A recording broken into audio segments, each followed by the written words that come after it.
invited to Africa's first hip-hop conference. And I haven't been tripping on American hip-hop since I've been over there with MCs are making like 5 to 10 G's a week on their product, translated to US dollars in Africa. And still black people are looking for ownership. You look out in the city of Lagos and you see just all black for miles and miles and miles away. And the leadership that is guiding these new entrepreneurs started right here in New York. Right. Many people wouldn't be rapping if it wasn't for in Africa, if it wasn't for criminal minded and everything. But yet there's a big, huge disconnection between the people here and there. The last time I was there, I was there with Jigga, you know, Snoop, Beyonce. I mean, Missy was like the main one that just couldn't leave. And my question was like, what took you so long, and why is it right now only a plane ticket that stopped the black people just going right there to Africa, looking at the land? And it's just that simple. It's like there's a big psychological block, and there's a whole level of ownership and possibility right there in the place where black people were taken from to bring to this country. This is the issue. Here's the surface issues. First, our fathers and mothers have already went to Africa and did exactly that, and jumped the land. African priests and Zulu kings would invite, I'm not going to say any names, but African American leadership was invited to Africa, given land, not purchased, given land, to start development and so on. They parceled it, sold it, tried to flip it, brought bankers in, black folk. That's surface though. Here's another surface point. Africa is one of the most blinged out places in the world. You think we are into materialism. Africa and Africans?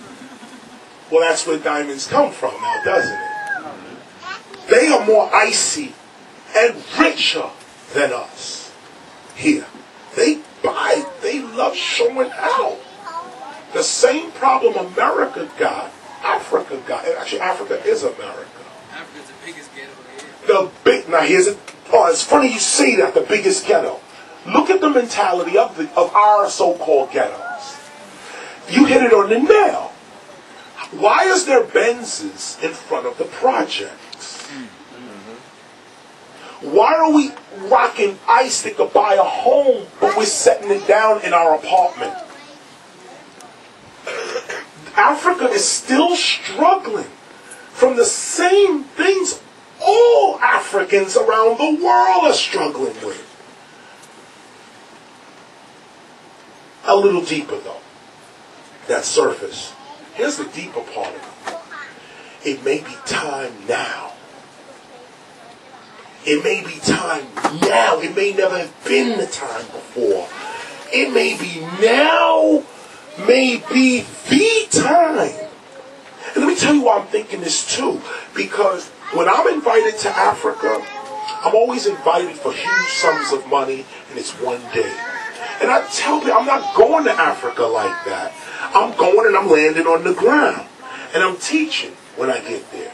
I'm going to show these brothers how to really do it, because we doing it in America. I'm going to have a wealth conference for y'all as well. I know I don't talk about money much, but, well, I'll just say this, that I would like to have a real economic summit where we show people how wealth is created first from attitude. First from an attitude. Then from there you get product and advertisement and influence and and you're rich. Africans are still doing the thing we did in the 90s. They're still, they're getting on, they're learning, they're getting on, but they're going to arrive where we are today. When Africa wakes up and starts talking about nation building and hip hop and all of that, you're right. There are vast regions of land in Africa, and strategically, Africa has been the hardest place for Europe to conquer. Europe has never conquered Africa. They conquered people in Africa. But the continent, there's animals in Africa that still got America shook. Can't get in there. Don't go there. There's also bears out there. You know, this Africa is not playing. So if we could, and like I said, now a deeper answer is, now may be the time to begin that discussion. We the new African Americans. We ain't on no colored shit. We trying to see our brothers in Africa and pick up where our ancestors left off. I love, man, this may be the beginning of the conversation. I'll end it there. Next, who's next? Come on, sister in the back. First of all, I just want to say you're like truly an inspiration. Wow. And I'm a painter. Ah. Yeah, I'm a painter. I've been working on a whole series for a while now from the ground up. Okay. When I say the ground up, I'm meaning from pumice rock to mixing. I mean, just mixing and just really getting that spiritual connection. You work with plaster? No. I'm trying to get. No, I mean pumice rock, meaning like you mix the paint and the rock, and you just start from the ground up. I'm talking from figures coming out of the wall. Word. Okay. And what I've been, Okay. my inspiration is my first hip hop CD was Criminal Minded. I came from Trinidad. Wow. At the age of 9, and my stepfather handed me the CD, and I said, "What is this?" You know, checked it out. It's like, wow, I'm hooked. You know. But as a painter, you know, like right now, my series is based on connection with Africa and hip-hop. And just basically making comparisons between, say, the Congo and, you know, and slavery and this connection as a whole from the foundation of hip-hop to what hip-hop is today.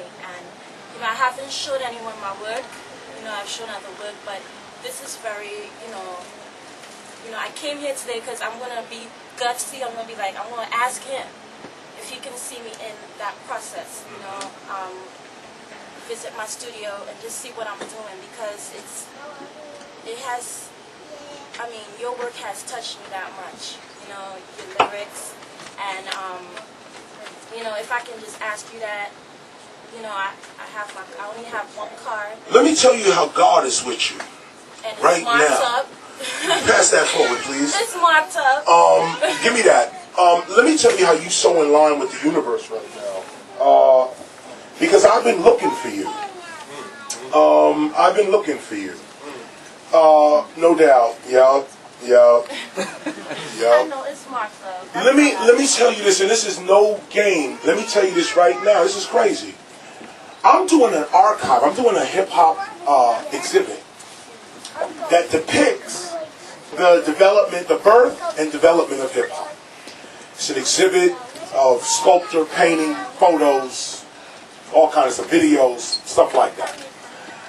We're looking and going to art galleries or labs like yourself, like yours, and we're actually looking right now at painters, sculptors, and artists to add to this or to create a tour of their own. Our tour may not come out for 3 more years, but if you have about 20 pieces, you could go on tour right now. At my concerts, I'm looking to have a total hip-hop experience at my concerts. Is what I'm trying to do my own self. Meaning, while I'm rhyming, in the lobby, there's your pieces plastered across with copies for sale. Here's a print of this. Here's a print of that. Here's this. You can also take requests, or you know, somebody commissions you to do something for themselves. Here's how this helps the culture. Art tells the story of culture, not words. Art does. Art tells the story. If you really want it, I'm going to be here in New York for several days, several weeks actually. I'm going to be here. I'm waiting for the Queen Mary to dock every June 10th. I just drove from Los Angeles here to New York. So I'm waiting for the Queen Mary June 10th in Brooklyn. I'm going to hop on that and go to Europe.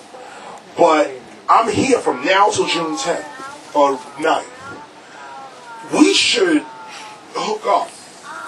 And I'll come to where your studio is.